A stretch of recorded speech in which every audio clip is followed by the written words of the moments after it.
this week's Vaticano, Pope Francis visits a Roman parish and this shantytown along the way. Also, he officially recognizes a martyr from South America.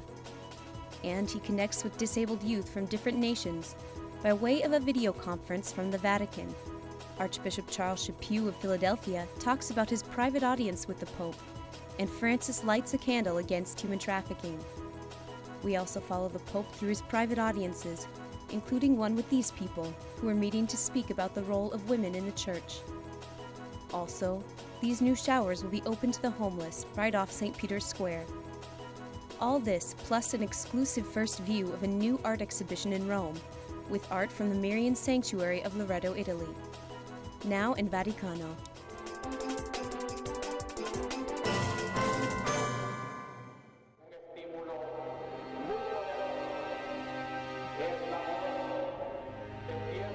Archbishop Oscar Romero was shot dead on March 24, 1980, while celebrating Mass in the chapel of a hospital in El Salvador.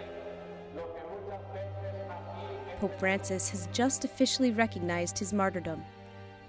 This priest knew him well. He was Romero's personal secretary. Un hombre de Dios, luego un hombre de la iglesia muy amado. A man of God, then a man of the Church, very loving and very faithful to the Church. Above all, he loved the Pope. Many believe that he exaggerated, but he never stopped loving the Pope, and he had a great love for the poor, but never stopped loving the rich. He also had many friends among the wealthy, but he said to me at one point, "My rich friends are against me. They do not understand that I ask for their conversion, and they see no other option than to become poor. They have misunderstood me, and I fail to understand this." I said, "Monsignor, calm down. A time will come when everyone will understand all this. There are no changes that have been achieved overnight." "Yes, it is true," he said, "but sow the seed." And he did sow the seed with his own blood.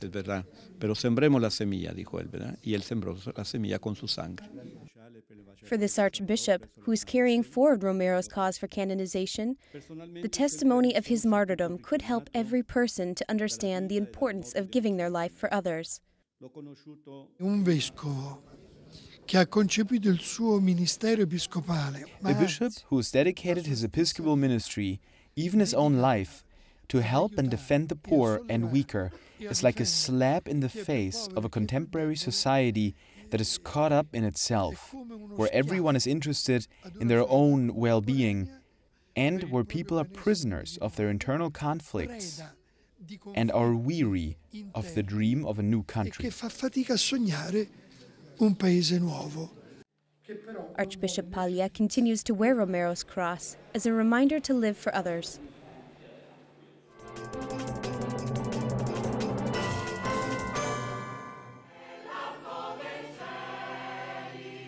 On Sunday, Pope Francis visited the Roman parish of St. Michael the Archangel in Pietralata, on the outskirts of Rome.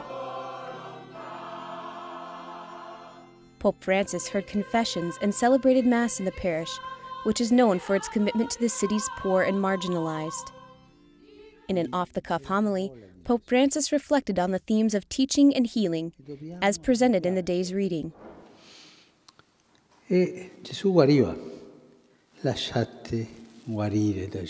Jesus heals. Let yourself be healed by Jesus. We're all wounded. We all have wounds. Spiritual wounds, sins, weaknesses, envies. Maybe we don't greet someone, and we tell ourselves, "No, he has done this and that to me. I won't greet him anymore." But this must be healed. And how do we do that? Pray and ask Jesus to heal you. It's sad when a family and brothers and sisters don't talk with each other anymore because of foolishness. The devil takes foolishness and makes the world of it. Parents suffer because their children don't speak with them anymore. Or a mother doesn't talk anymore with her son. The envy and hatred flourishes. These are seeds of the devil, and the only one who can cast out the devil is Jesus. The only one who can cure it is Jesus. Therefore I tell everyone, let yourself be cured by Jesus. Perciò a ognuno di voi dico, lasciati guarire da Gesù. The Pietralata block was built in the 1930s as a provisional allocation for those evicted from their homes in downtown Rome.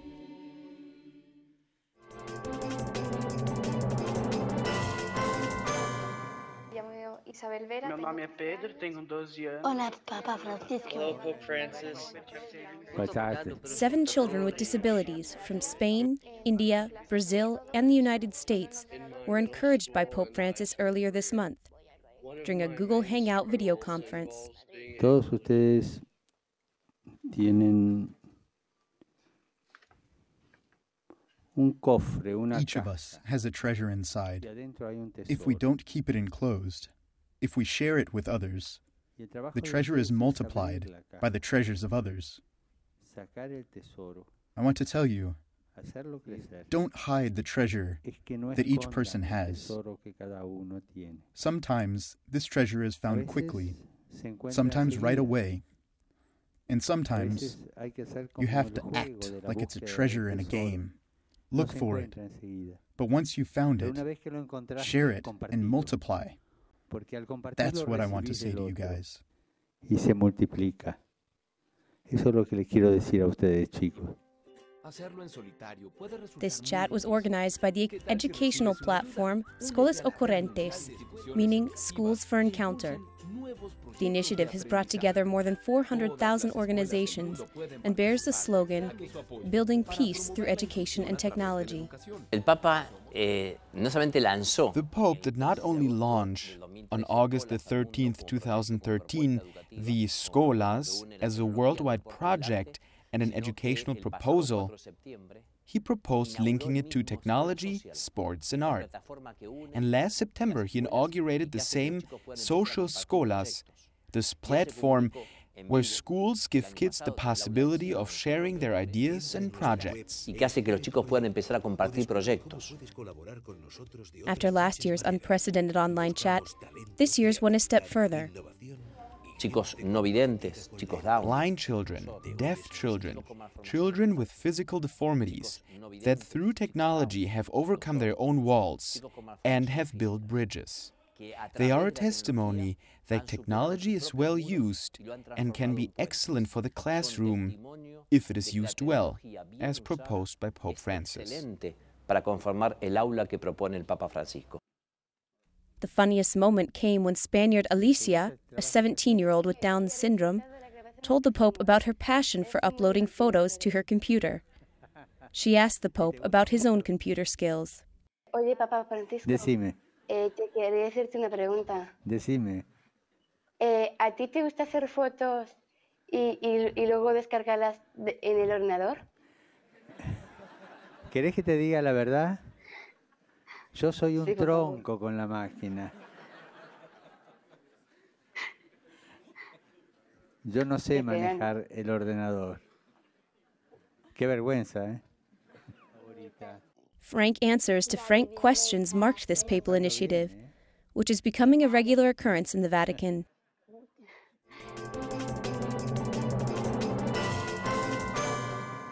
The World Meeting of Families will take place in Philadelphia, Pennsylvania over 6 days this September. Pope Francis will be there for a part of it. Head of the Archdiocese of Philadelphia and host of the World Meeting, Archbishop Charles Chaput had the opportunity to speak with Pope Francis about the details on February the 5th. He seemed to be very, very much into coming and very happy about the opportunity, his first visit to the United States. And of course, it's going to be wonderful for us. He talked more about Philadelphia than he talked about the World Meeting, so that's special to us.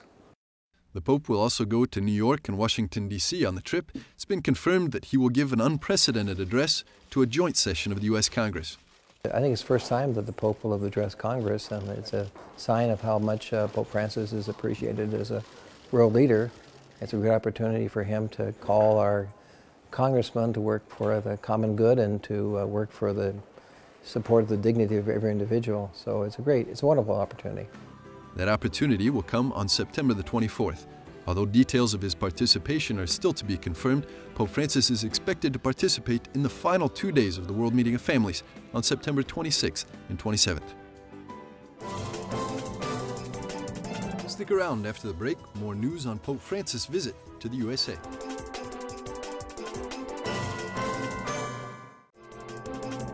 Welcome back. This is Vaticano.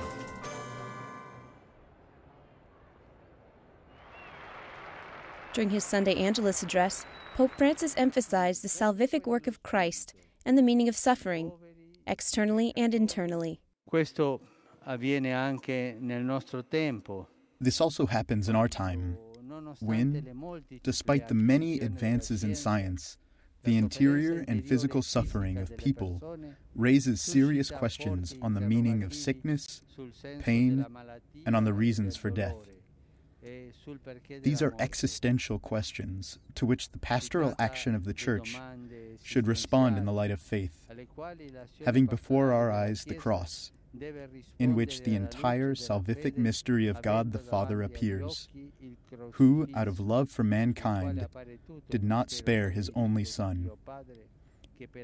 Therefore, each one of us is called to bring the light of the gospel and the strength of grace to those who suffer and to those who assist them, family members, doctors, nurses, so that the service to the sick may be fulfilled ever more with humanity, with generous dedication, and with evangelical love, with tenderness.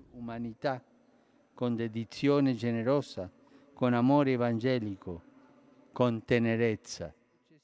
Following the Angelus prayer, Pope Francis recognized the first ever day of prayer and reflection against human trafficking.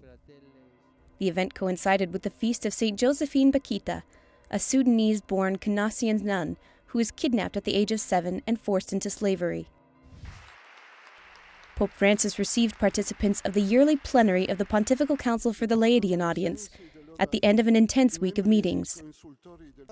The assembly focused on the theme, Encountering God in the Heart of the City.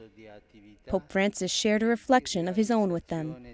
Le città presentano grandi opportunità e grandi rischi. The city presents both great opportunity and great risk. They can be magnificent spaces of freedom and human realization, but also terrible places of dehumanization and unhappiness. It seems that every city, even the ones that seem most flourishing and ordered, has the capacity of generating in itself an anti-city. It seems like an NGO with citizens. There are also non-citizens, invisible people without means and human warmth, that live in non-spaces, that live non-relations. Non luoghi che vivono nelle non relazioni. Pope Francis made an impromptu visit to a shanty-town on the outskirts of Rome before his visit to the parish of St. Michael the Archangel. The Pope spoke in Spanish with the homeless and asked how many spoke his language. Some of them did, beginning from Latin America. Also, Ukrainian, Etrian, and Polish live in the camp and are assisted by the St. Egidio community and the local Caritas. 3 showers dedicated to the local homeless have been added to the restrooms for pilgrims under the colonnade outside St. Peter's Basilica. Inspired by the comment of a homeless Sardinian, Pope Francis acted on it and added showers for Rome's homeless to the Vatican bathrooms. There will be no signs outside calling attention to the showers. The service is designed for those who live in the area and are familiar with the initiative.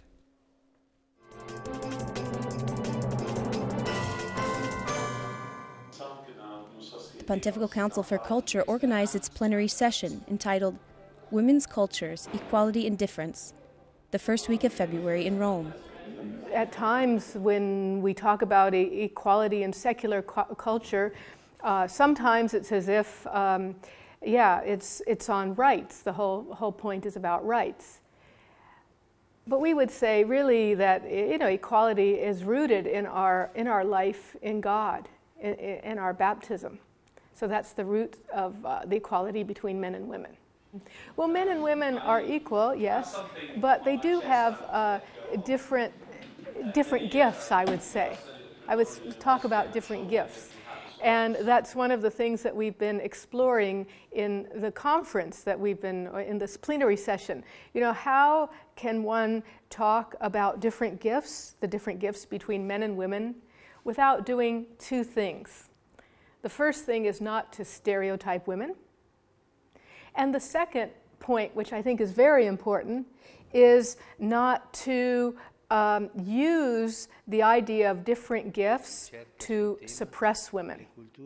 Pope Francis emphasized that women need to be fully included in the life of the Church in his address in the audience granted to the Assembly, which closed the plenary. This means studying new criteria and modalities so that women do not feel just as guests, but as fully participating in the different parts of the social and ecclesial life. The Church is woman. The Church is a she, not an it.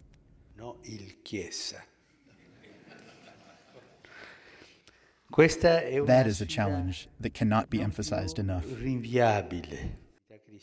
Generativity is a very interesting concept, and in fact, we don't use it a lot in the English language. This is one of the points that came up, that we don't really use it a lot. And yet, it's a very rich idea.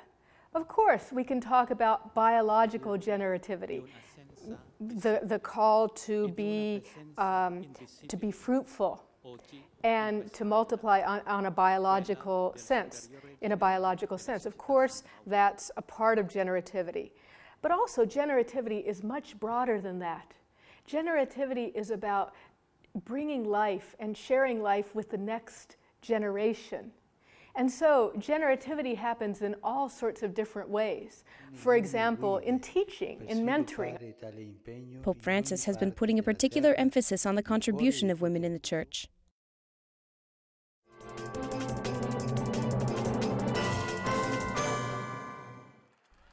On the Feast of Our Lady of Lourdes, which took place February 11th and was also the World Day of the Sick, Rivolgo un pensiero speciale ai giovani, agli ammalati e agli sposi novelli.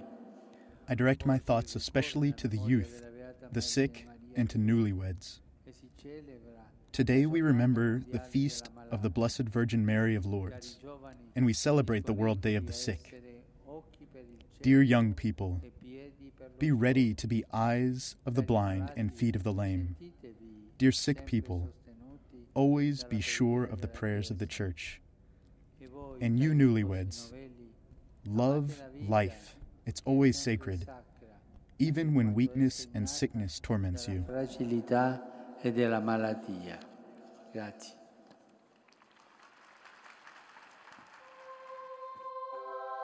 On this date in 1858, in the French town of Lourdes, France, the Virgin Mary appeared to Saint Bernadette when she was 14 years old. The girl said that she saw a beautiful lady in the grotto, so beautiful that she couldn't wait to see her again. The apparitions of the Virgin happened 18 more times between February 11th and July 16th of that year. In the Vatican gardens, there is a replica of the Lourdes grotto. On this day, the Church also recalls the announcement of the resignation of Benedict XVI.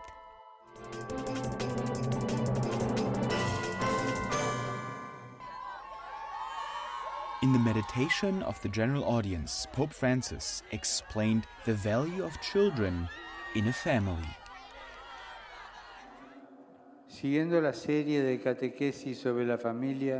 Following the series of catechesis on the family, today I would like to speak to you about children as a gift of God for parents and society.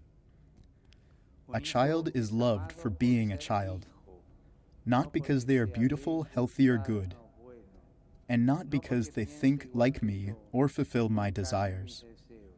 We have all been children. To be children allows us to discover the free aspect of love, of being loved, before having done anything to deserve it, before knowing how to speak or think, even before coming into the world. In a society that is not surrounded by children, that considers them a problem, a burden, has no future. The conception of children should be responsible. But the simple fact of having many children cannot be seen as an irresponsible decision. Life rejuvenates and takes on new strengths in its multiplication. Children grow sharing joys and sacrifices. In the succession of generations, the loving plan of God is carried out.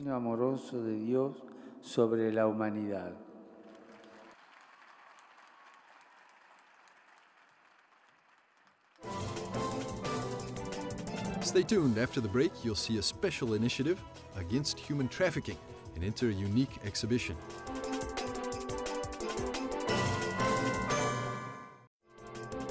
Thanks for watching. This is Vaticano. The Vatican promoted Sunday, February 8th as the International Day of Prayer and Reflection Against Human Trafficking. This date was chosen because it is the feast day of Saint Josephine Bakhita, who is considered a patron saint for trafficking victims. This is a very welcome initiative by the Union of religious superiors, men and women here in Rome. And it is to draw attention on the occasion of Saint Bakhita to probably, repeat the message that it's not all over. The experience of Bakhita does not just mean that, this phenomenon does not exist anymore. So it's something that they have experienced in several ways, helping rescue people from prostitution, helping all kinds of situations. In some countries, initiatives are already established and flourishing, such as the Mary Ward Loreto project in Albania. The key values of our charism are freedom, justice and sincerity. So this is very, very, very special words in Albania because we're suffering from a post-communist culture of passivity, of fear, of corruption and of passivity, a kind of a sense of being controlled so much. They have lost their voice and it's a most sad, sad, sad environment to work in. Human trafficking is a pressing problem, even in Europe, where legislation isn't strict enough. I don't think it's strict enough at all, no.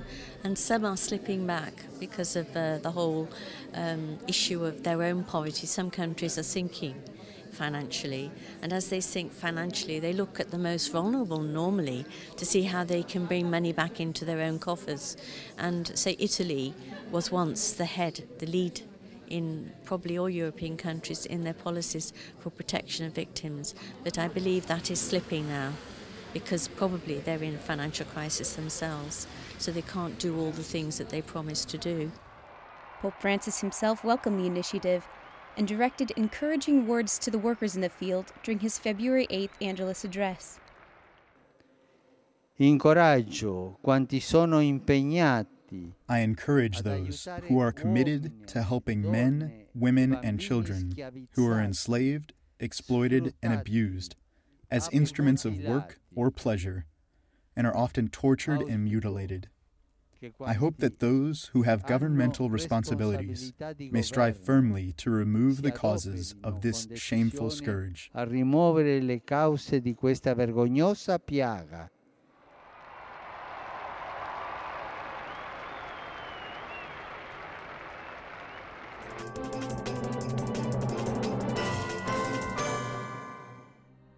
A new exhibition in this famous Roman castle is captivating with its beauty.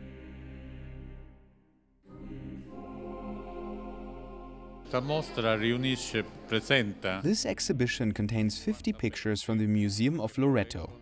The Museum of Loreto is right next to the Basilica of Loreto, the most important Marian Sanctuary, dedicated to the Virgin Mary, in Italy. It is a sanctuary that is rich in works of art, because in the course of the centuries, many famous and important artists have left their pieces in this church. The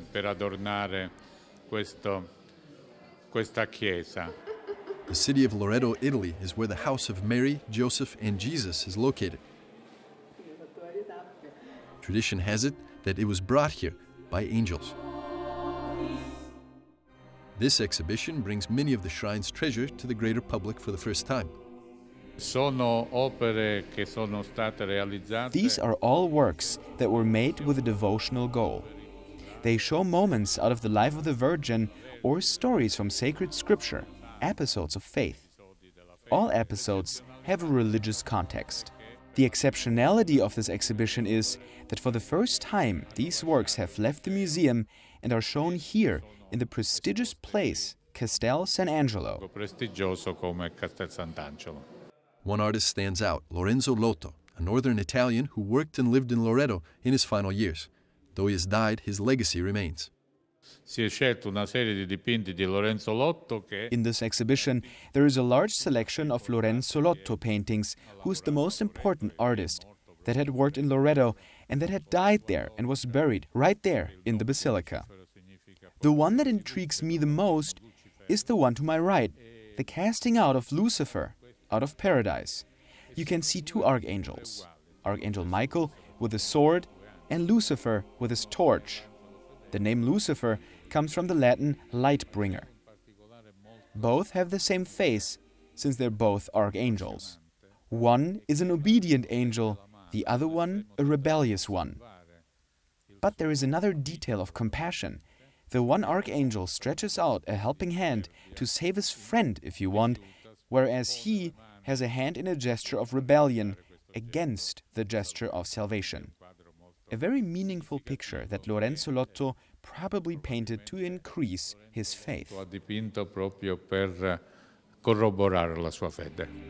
The circle is closed with Saint Michael the Archangel, whose statue crowns the castle itself as a sign of the ultimate victory of good over Satan and evil.